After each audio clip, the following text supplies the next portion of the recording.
What if the world's most peaceful country was also one of the most socially confusing? A place where silence isn't just golden, it's a national language. Where you might get invited to dinner, but never actually fed. And where starting small talk can feel like breaking a sacred rule. Welcome to Sweden, the land of icy lakes, steaming saunas, and social codes so invisible they'll leave outsiders completely baffled. Beneath the perfect smiles and sleek design lies a society that runs on unspoken rules, quiet rituals, and a kind of politeness that feels almost alien.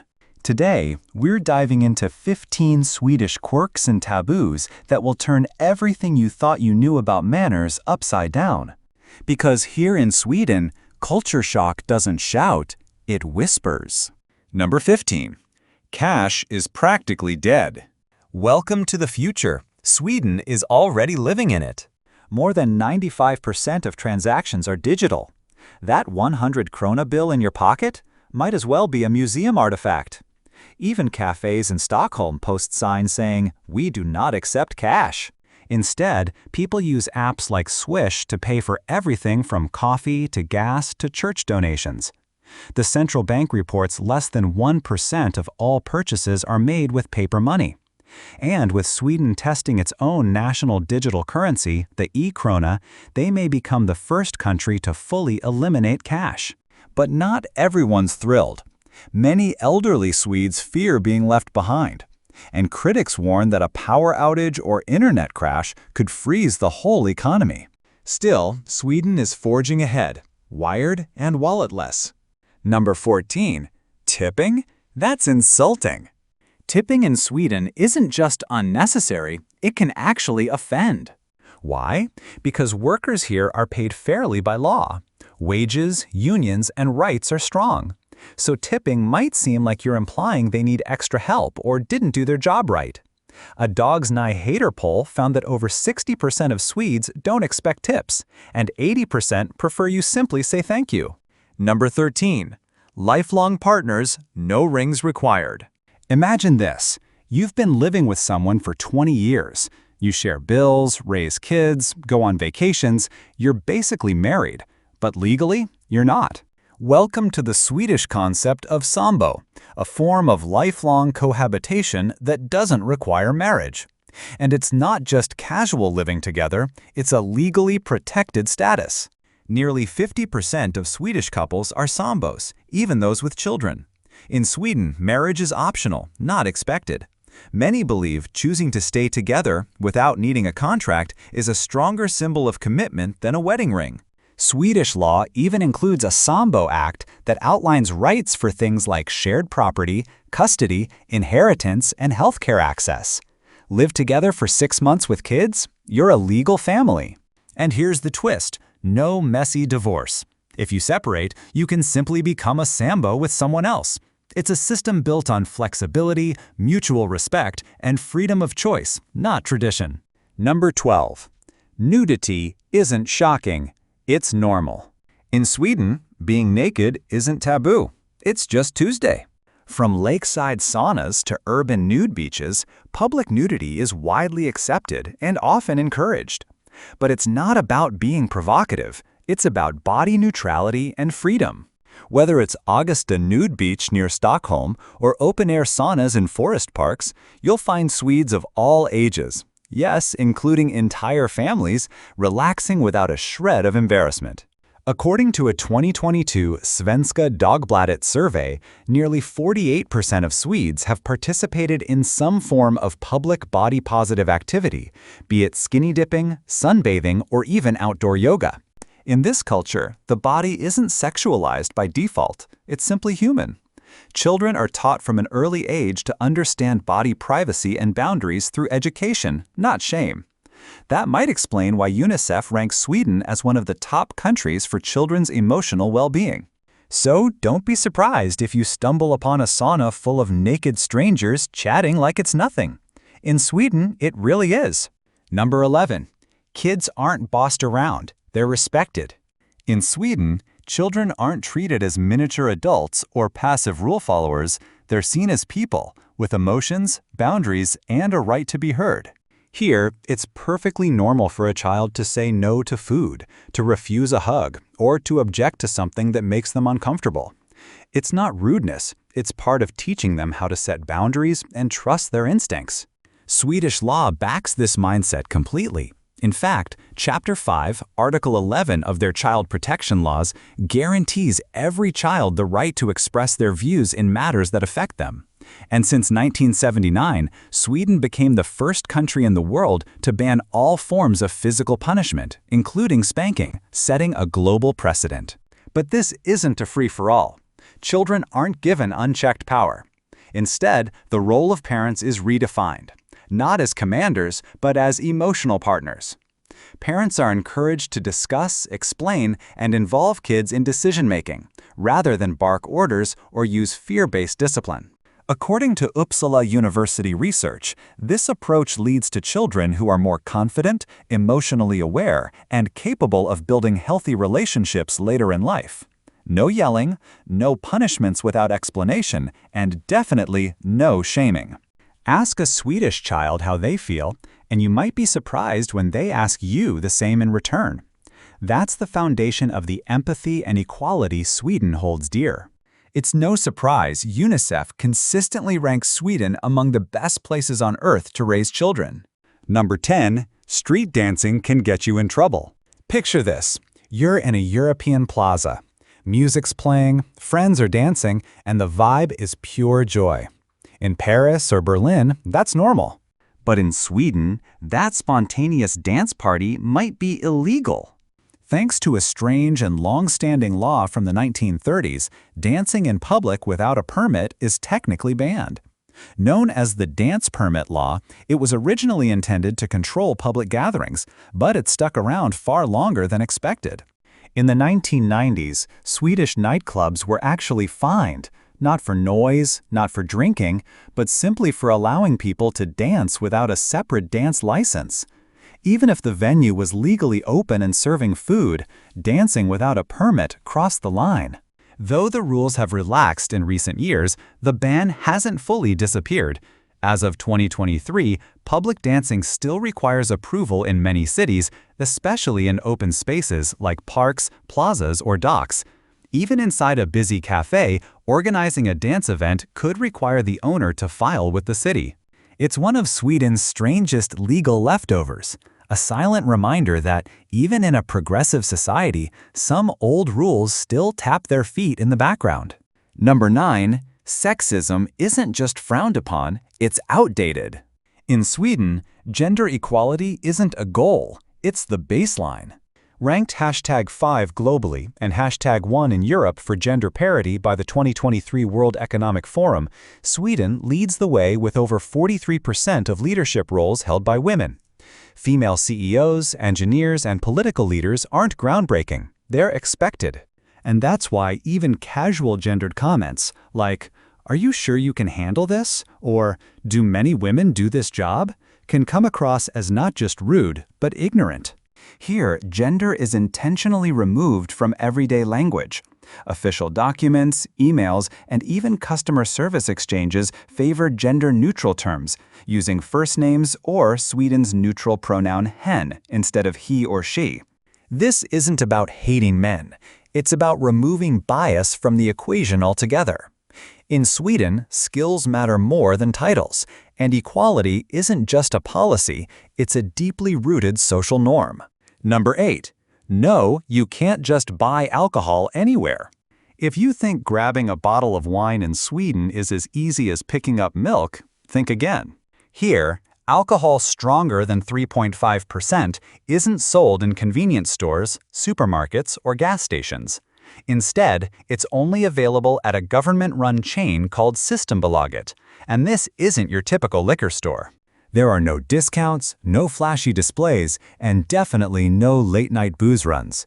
It's more like a pharmacy for alcohol. Sterile, quiet, and very controlled. To buy anything above a beer, you must be at least 20 years old, show ID, and follow strict hours. 10 a.m. to 6 p.m. on weekdays, 1 p.m. to 1 p.m. on Saturdays. No, closed on Sundays and holidays. This system has existed since 1955, designed not for convenience but for public health, and it works.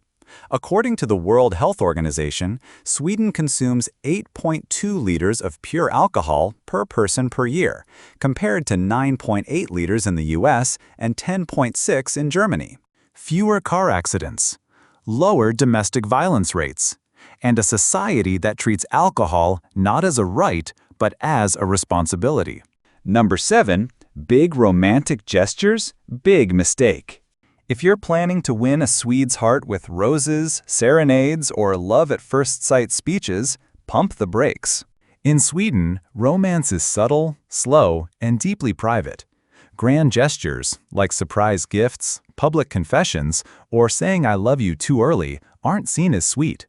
They're often viewed as emotionally excessive, even awkward. Personal space is sacred, even in love. According to Statista Centralbyrån, over 50% of Swedes believe public displays of affection are disrespectful. Holding hands, kissing, or hugging in public can feel intrusive, not intimate. Here, love doesn't start with fireworks. It starts with quiet fika dates, casual texting, and cautious, unspoken connection. You could date someone 10 times and still not be considered a boyfriend or girlfriend. In Sweden, love isn't shouted. It's whispered. The taboo isn't romance itself. It's romance that feels too fast, too needy, or, worst of all, too American. Number 6. Never act like you're better than anyone. In Sweden, modesty isn't just polite. It's a deeply embedded social rule. And breaking it? That's taboo. This unwritten code is called Jantelagen, or the Law of Jante. It isn't a legal rule, but it shapes everything, from how people talk about success to how they write their resumes. The core idea? Don't think you're better than anyone else. Have a 6-figure salary? Great, but don't bring it up. Top of your class? Keep it to yourself. Even online, Swedes avoid anything that looks like showing off. A 2022 Stockholm University survey found that over 78% of Swedes find public self-praise annoying, and a study by the Swedish Institute for Future Studies revealed that many international students feel held back, afraid that confidence will be mistaken for arrogance. It's the complete opposite of countries like the US or UK, where self-promotion is part of success. In Sweden, the more humble you are, the more respected you'll be. So if you want to fit in, speak softly, act modestly, and let your actions speak louder than your words. Number 5. Working late? That's a red flag. In most countries, staying late at the office signals commitment. In Sweden, it raises eyebrows. While the official work week is 40 hours, many Swedish companies, especially in the public sector, adhere to 37.5 hours per week or even less. Some employers in Gothenburg have experimented with 6-hour workdays, and the results? Higher productivity, less stress, and happier employees. Here, leaving work on time isn't lazy, it's smart. According to Eurostat, 95% of Swedes clock out by 5 p.m., and if you consistently work overtime, you won't earn admiration. You'll get strange looks. People might wonder, do you lack time management? Are you overcompensating? In Swedish office culture, balance is everything. Work too little and you're irresponsible. Work too much and you're seen as out of sync, even disrespecting your own personal life.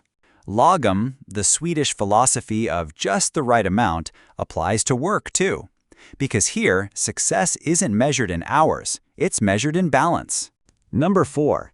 Places you shouldn't visit in Sweden. Sweden may have the image of a perfect Nordic utopia, but not all of it is postcard perfect. Across major cities like Stockholm, Gothenburg, and Malmö, there are zones known as utsatta områden, vulnerable areas officially flagged by Swedish police where crime is high and law enforcement presence is limited. As of 2024, nearly 60 such zones exist. These aren't just rough neighborhoods, they're places where organized gangs exert control, surveillance cameras monitor movement, and even police hesitate to intervene after dark. Neighborhoods like Rinkeby in Stockholm, Rosengård in Malmö, and Biskopsgården in Gothenburg are frequently cited in national security reports. In some areas, local residents manage access points, install private barricades, and operate like communities within a state. So what happened in a country once hailed for peace and equality? Security analysts point to a mix of open immigration policies, failed integration efforts, and economic segregation, leading to social rifts. The result? Parallel societies where native Swedes avoid and second-generation immigrants feel abandoned. It's a complex, sensitive issue, but one that shatters the illusion that all of Sweden is a safe, seamless paradise. Number 3. Never expect a dinner invite. Imagine visiting a friend's home, and when dinner time comes, they go off to eat, and leave you sitting in the other room. No invite, no snack, not even a sorry. Sounds cold? In Sweden, this is perfectly normal. This strange custom first made waves on social media, sparking global outrage. But in Swedish culture, not inviting guests to dinner, especially unplanned, is about respecting independence and boundaries, not being rude. The belief is simple. If I feed you, you may feel obligated. That's seen as unfair. True respect means not creating pressure or emotional debt. Food historian Richard Tellstrom traces this back to the 1960s and 70s, when meals were expensive and tightly portioned. Kids visiting other homes during dinner were told to wait or go home to eat. Today, this rule has softened, especially in cities and younger households. But in more traditional or rural communities, the dinner table is still considered family-only space, a quiet boundary few dare to cross. Number 2. Baby names need government approval. Think naming your baby is a personal decision? In Sweden, it's a legal process. Under the Names Act of 1982, parents must submit their chosen baby names for official approval. If the name is deemed inappropriate, offensive, or just too strange, it gets rejected. No name, no birth certificate. And it's happened. Names like Metallica, IKEA, Burf XCCXMPCC LLMNPRXCLBM1116, and even Allah have all been denied for being confusing, commercial, or potentially disrespectful. Why the control? Because in Sweden, a name is part of a dignified social identity. A flashy or controversial name can disrupt the balance of equality and social harmony, two values Swedes take seriously from birth. It may sound strict, but it's rooted in the belief that every child deserves to grow up with a name that commands equal respect in society. Number 1. The sacred rule. Always queue properly. The most important rule in Swedish culture? Wait your turn, quietly. In Sweden, lining up is sacred. Whether it's for the train, the bakery, or a summer ice cream cone, people form silent, orderly queues, sometimes with meters between each person. No signs, no instructions, just trust. A 2018 SOM Institute study found that over 83% of Swedes believe proper queuing is a sign of good citizenship. Some places even have ticket machines at sandwich shops, not because it's crowded, but because no one should feel cheated or skipped. And if you cut the line, you won't be shouted at. Instead, you'll receive the dreaded Swedish silent punishment, cold stares, subtle headshakes, and collective quiet judgment. It's not loud, but it's chilling.